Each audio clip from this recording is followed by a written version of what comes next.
Good morning, everyone. Wow, that's loud. Call this meeting to order. Roll call, Jake, please. Keisha Johnner, Here. Mark Ramey, Here. Steve McCombs, Here. Entertain a motion for today's agenda. Move to approve today's agenda. Second. McCombs, Aye.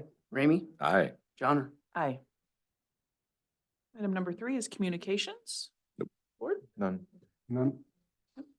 seeing none. Going on to public comments. This is the portion of the agenda where we will hear any public comments that is not on the agenda below. These could become future topics for future agendas. Any public comments? Seeing none online either. Moving on. Move on to the consent agenda. Entertain a motion for today's consent agenda. Move to approve. Second. Ramey, Aye. Johnner, Aye. McCombs. Aye. On to business. Item number 1 is the public hearing portion. This is the proposed ordinance 2023-10, amending Marion County Ordinance Chapter 55 zoning regulations. This is the public hearing portion. Missy, do you have So, any? yep, so we started this project as a part of the recodification, just some language cleanup, some language neutralization. I made some changes that would change our home occupation to conform with state code.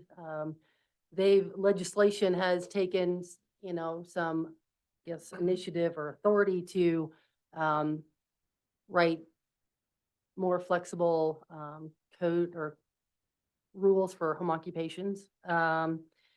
Also to better align with the or the ag experiences in the A1 and commercial ag. We will remove some conflicting text. Like I said, it's supposed to be part of the recodification, but for ease of zoning implementation, it's easier to do it at the beginning of the year and not do it potentially during the already building season. So that's why when the recodification was delayed a little, I talked with Jake and Ross, and they had no problem with me bringing these minor changes forward. They've been on, the potential changes have been on the website since September. And the zoning commission has already done their public hearing for it. So yeah. And the zoning commission. The zoning commission was in favor of the changes being made. We also did a few typo and numbering fixes that have been, spelling, more consistency through the ordinance. So just basic.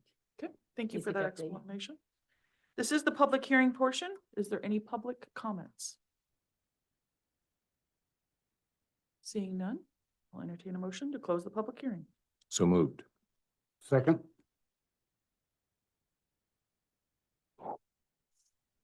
Johnner, Aye. McCombs, Aye. Ramey, Aye. Item number 2 is ordinance 2023-10, approval of the first reading for the proposed ordinance 2023-10.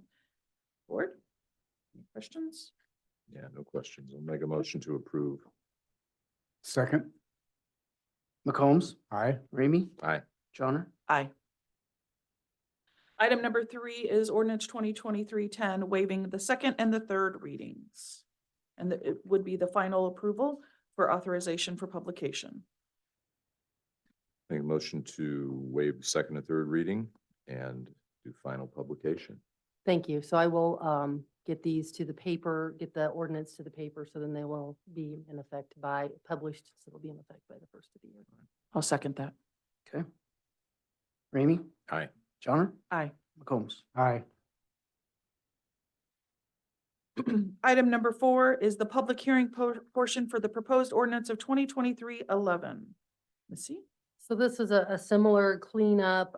We had conflicting, some places we had lots, some we had parcels. We got all of them, anywhere it said lots to say parcels. We added, reworded some definitions to match up. Did some just language cleanup throughout.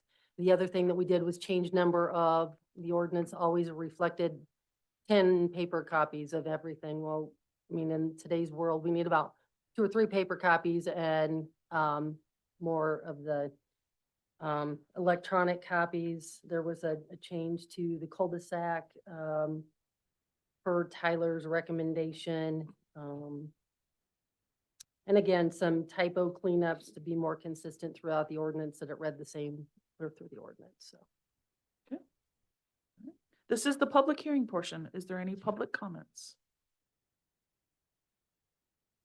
Seeing none online either. Entertain a motion to close the public hearing. So moved. Second. Johnner, Aye. McCombs, Aye. Ramey. Aye. Item number 5 is ordinance 2023-11, which is the approval of the first reading of the ordinance of 2023-11, an ordinance of chapter 56. Board, do you have any questions for Missy? Motion to approve the first reading. Second. McCombs, Aye. Ramey, Aye. Johnner. Aye. Moving along, item number 6 is ordinance 2023-11, which is waiving the second and third reading and approving of the final approval of authorization for publication. No further Yep. questions? Entertain a motion. Motion to waive second and third reading and approve final publication. Second.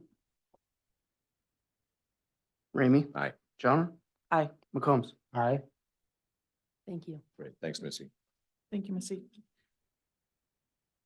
Item number 7 is appointments for Marion County Board of Health.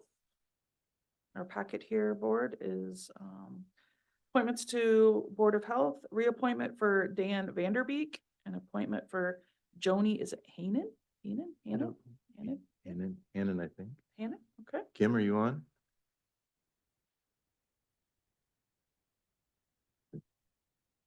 I am, sorry. Yeah, these are, Dan's a reappointment and Joni is a new member. Any questions? No. Make a motion to approve the appointments. Hannon. Second. Johnner, Aye. McCombs. Aye. Ramey. Aye.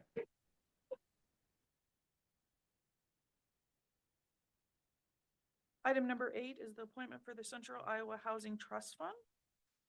Board, in your packet, I was contacted by Lucas Young, and regarding, we had an appointment for somebody that had stepped away, stepped out of wanting to serve on this board. So reviewing, I had been in contact with Kristen Myers, because one of the options are we could do a real estate broker or agent. Kirsten, sorry. I'd been in contact with Kirsten, and Kirsten was willing, but I said I needed to put it before the board. So any questions or thoughts? That's good. No, it looks good to me. Okay. Entertain a motion to appoint Kirsten. Make a motion to appoint Kirsten. Second. McCombs, Aye. Ramey, Aye. Johnner. Aye. Item number 9, before us is the agreement regarding what we call is lost. This is the local option sales tax service tax revenues. This agreement is a 2080 agreement between the city of Knoxville and Marion County. I have had, legal counsel has reviewed, they have checked off on this. Please note that this is just between Knoxville and Marion County. Pella is still working on theirs and hopes to have it to us very soon.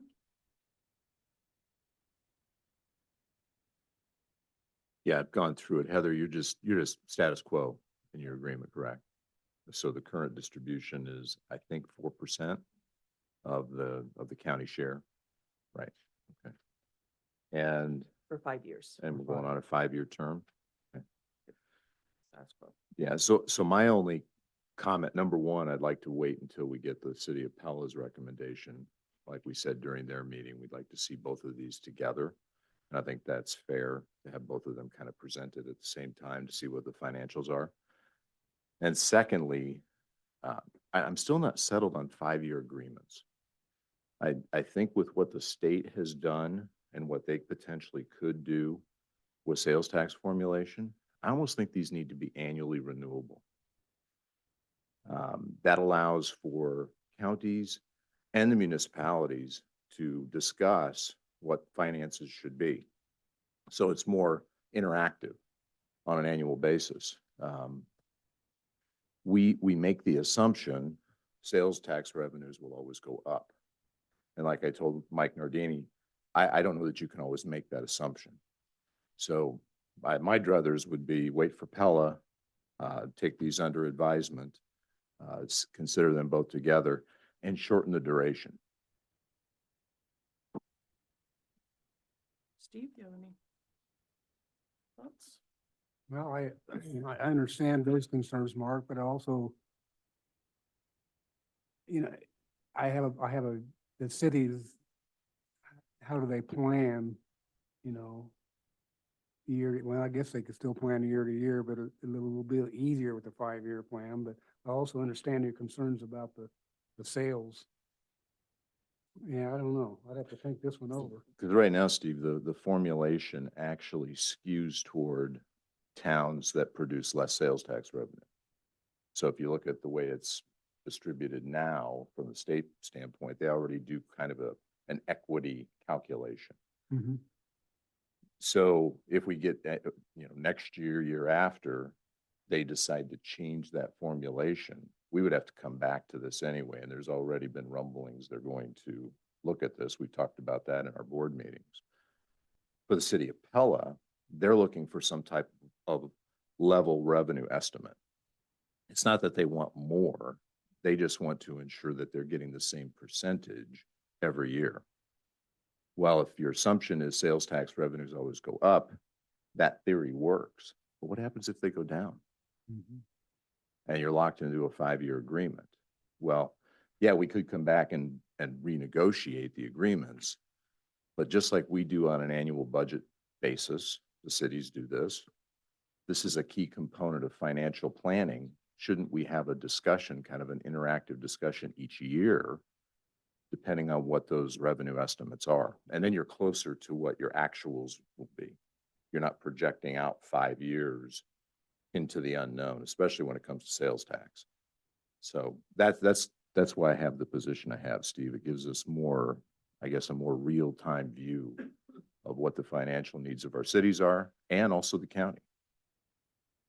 So I do know in item number 5, the parties, it is stated in there that if the state of Iowa introduces a new process for collection and distribution of the local option sales tax, both parties shall have the opportunity to open this agreement for review.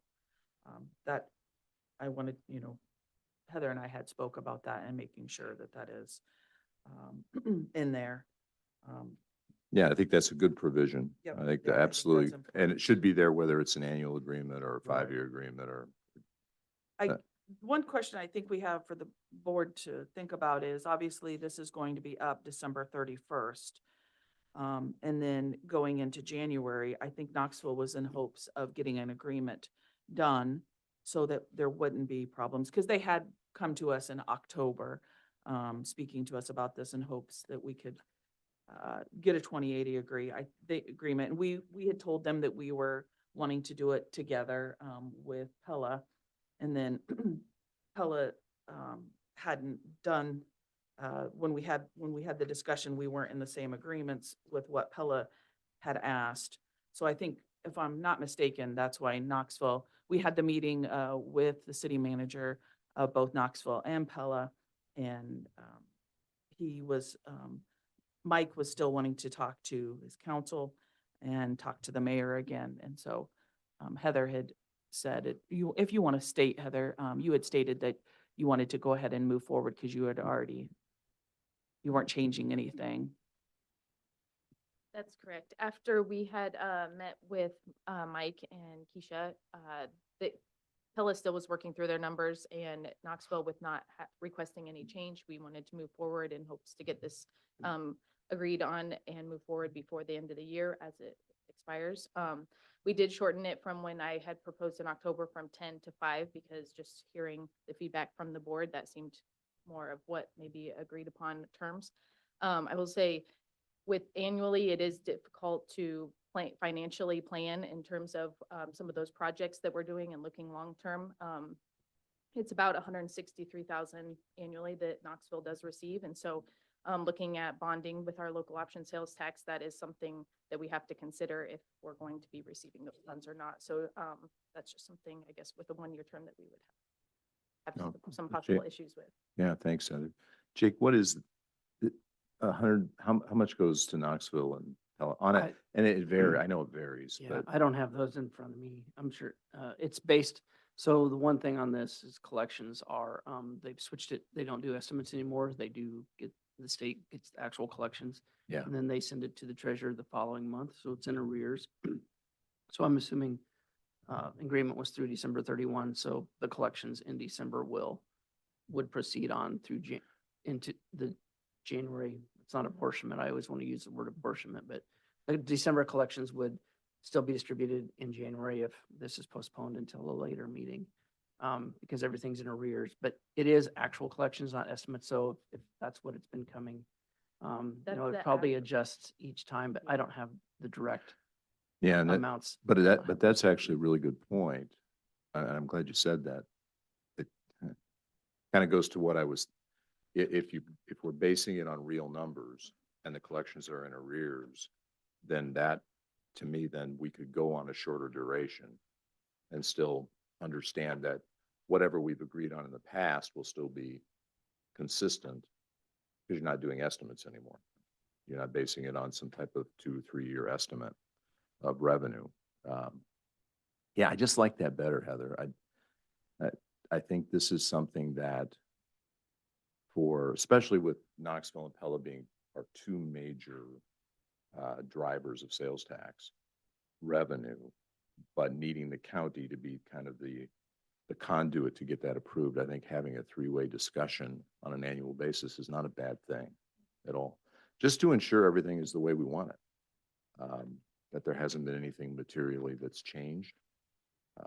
From a financial standpoint, we can't look out 2 or 3 years now and say that inflation won't be another 23% over what it was the last 3 years. And so we have to, I think, pay attention to that. I will just say that I do think from the last meeting, we kind of give them the direction of 5 years, and from the minutes, from Well, I hearing from the didn't. I mean, discussion. that's what we just- talked about, but yeah, I was always been for a shorter duration. Yeah, and you stated shorter duration, and I knew that Pella had asked for 20 years. Knoxville had 10, and then we discussion of 5. So, yeah.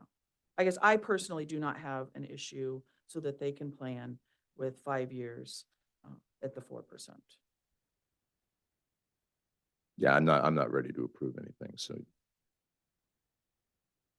I don't think it puts a strain on anybody to wait till January, especially for Pell to get done. We told them we wanted to do it together, so we should follow through. So where does that leave the city now if this is expired at 20, if it expires December, what was that date? Yeah, it'll expire at the end of the calendar year. So we would receive, in January, we would receive the portion from December's allocation. And then if there's a new agreement in place, then it would lapse until that time. I think we could have an agreement that backdates till January if we didn't want to have a lapse. But yeah, it just seemed in our meeting that Pella still had some work to do on their numbers and what they were wanting to propose, especially the difference between where the board was at that time and theirs. And so with us as Knoxville, not proposing a change, we didn't feel the need for us to wait for them to figure their portion out, is why we came forward today for a separate agreement.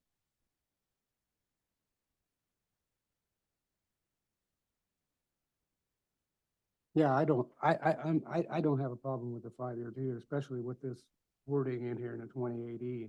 And that is the kind of direction we led you guys in the last meeting. Yeah, I don't have a problem with it.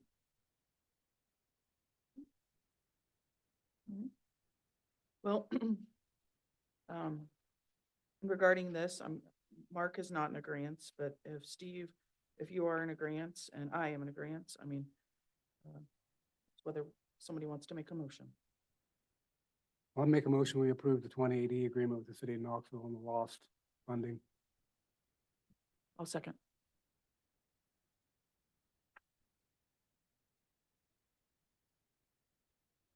Ramey, Nope. Johnner, Aye. McCombs. Aye. Thank you, Heather. Item number 10 is the discussion in regarding our online geo permits, sale service agreements. Missy. So it was brought to my attention a few weeks ago that Heartland, the company that we had currently been using for our online payment processing and credit card processing, we were actually piggybacking off the agreement that the state of Iowa treasurers had. And that contract expires the end of this year. So in less than a week, we have no online provider. So kind of formed an email group, and I, because I've been using this, I guess, the longest, and I know the importance when we have 90 to 95% of our payments coming in online, we got to get this figured out. We looked into the current provider that the treasurers are using, which is NMI. They are not a preferred provider with Snyder, which means they haven't signed into an agreement. For us to use them would be $6,400 setup fee. So we then looked into the other company that Snyder had provided us to talk to with Certified Payments, which is where a lot of the counties in the same situation are going. Myself, Andrew Myers, Lindsay, and Michaela were all on a webinar Teams meeting with Daniel from Certified Payments and feel like this is a good fit. They understand the critical time frame. So if you are to approve and we get these contracts executed and get them to them, they will move forward. I can say from the meeting that we went through, the public is not going to see anything different until you get to where you pay online. It's a different looking screen. It operates the same for the treasurer's office, the emails that they get with the COA on them, so they know where to code it to, will look exactly the same because that's part of the geo permits and not the online provider. From what they showed us, their reports for us on the back end to make sure that, we've got all the payments in place, look, they're actually better than what we currently have. So I think we were all fairly confident in discussing after we'd talked with Daniel. We were all confident that Certified Payments is the way to go. So Missy, in regarding, it looks like 90 to 95% of the consumers either pay with cards or when paying Yeah, online. I mean, Correct? we have very few that actually either come in and write a check or pay cash. It's either they pay online or they come in and they pay with a card. So this is not a service that we want to be out of order for any period of time. All right. And then this will also work with the treasurer. Yep. And then we have other online permitting, correct? Yes, so Which- it would be public health, which is environmental health uses it. I'm not sure that any other department of public health uses it. And Lindsay was on for them. And then myself and the county engineer, which Tyler had discussion. I mean, he wasn't in attendance of the team's meeting, but he was able to watch a recording of it. So I believe everybody was in agreement that this was our best option. Board, do you have any questions? Missy? No. No. All right, seeing none? Yeah, Any motion change? to approve the change. Second. Johnner, Aye. McCombs, Aye. Ramey. Aye. Thank you. Thank you, Missy. Thanks, Missy. On to item 11, Board of Supervisor updates. Mr. McCombs? Nope, I have none this time. Nope, Mr. nothing Ramey? for me. I don't have anything either. Entertain a motion for adjournment. So moved. Second.